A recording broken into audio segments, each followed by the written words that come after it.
what happens in these processes, you have to understand that, in fact, there is a change in the mode of talking and listening. We all know that there's more than one way of talking. What most of us don't know is that there is more than one way of listening.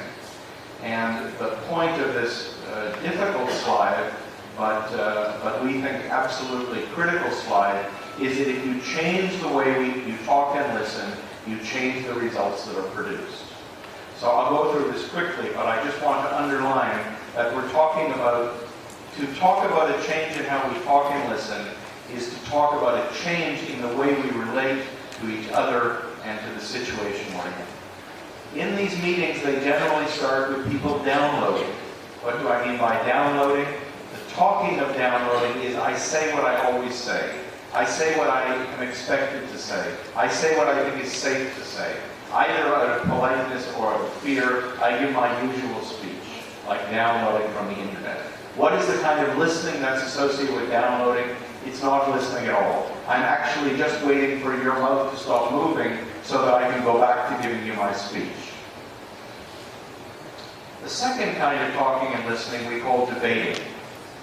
In debating, I say what I really think and you say what you really think. So that's an improvement, or it's not an improvement, but it's more open, but still nothing new is being created. It's still what you thought, what I thought. The kind of listening associated with debating is judging. I'm listening to you to decide, do I agree with you or do I not agree with you? I grew up in a family with a lot of debating. Canada is a country full of debates. And it's only when I worked in Latin America in a highly authoritarian culture, or when I worked in companies with highly authoritarian cultures, that I realized how much of an upgrade it is to move simply from downloading to debating.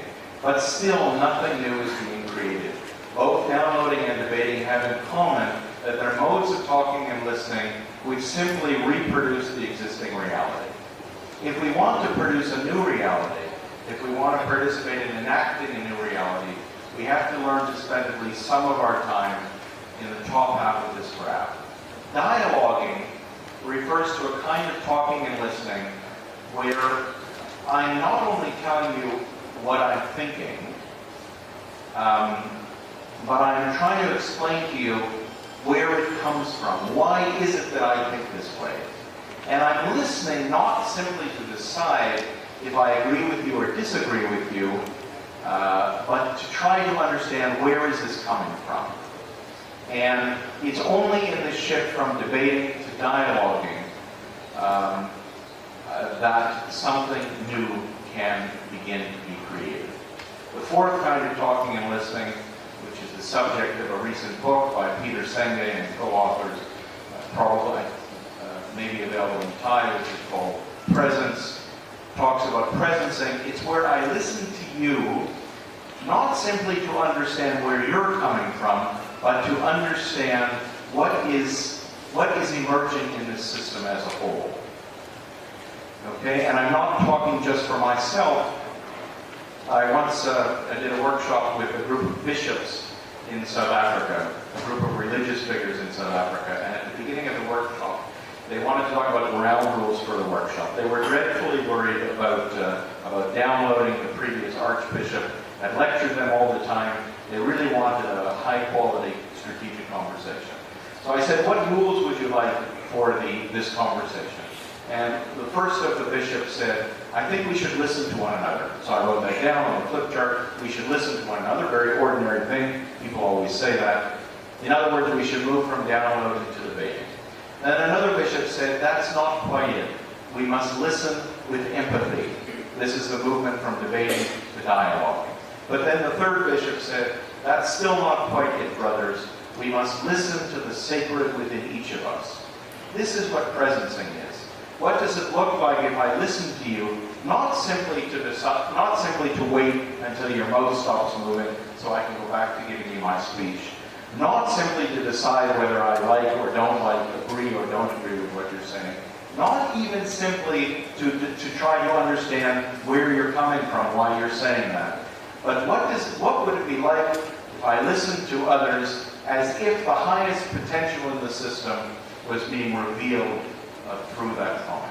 So the first thing I learned, the first of the models derived from the Vision Guatemala experience was that it's only when the team was able to move from downloading and debating to dialoguing and presencing that things started to move. And the incidents where the team, even temporarily, was able to dialogue and to presence were the incidents where the situation started to open up and to shift.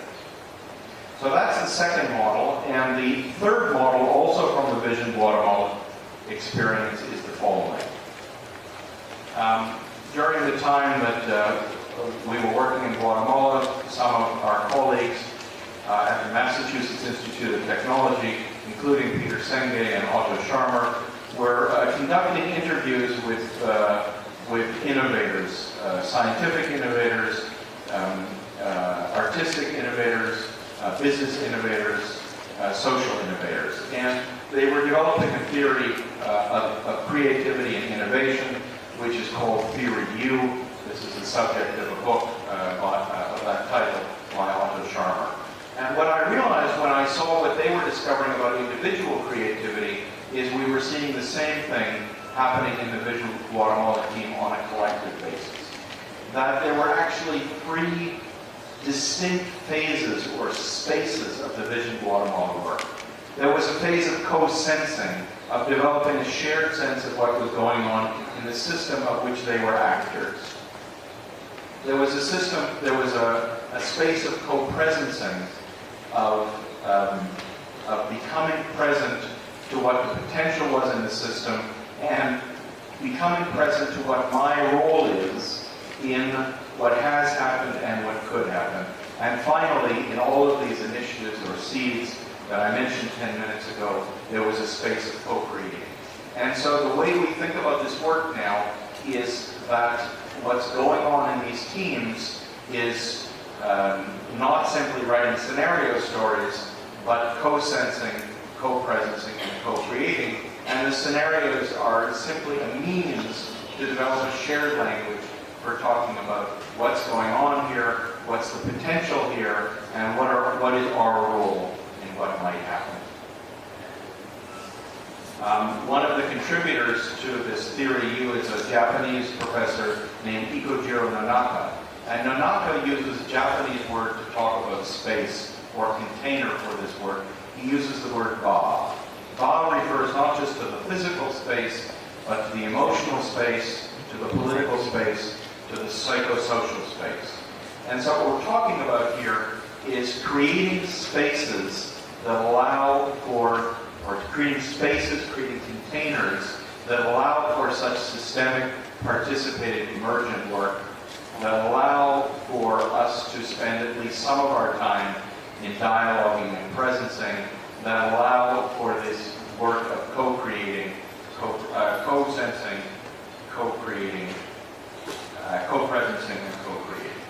Okay.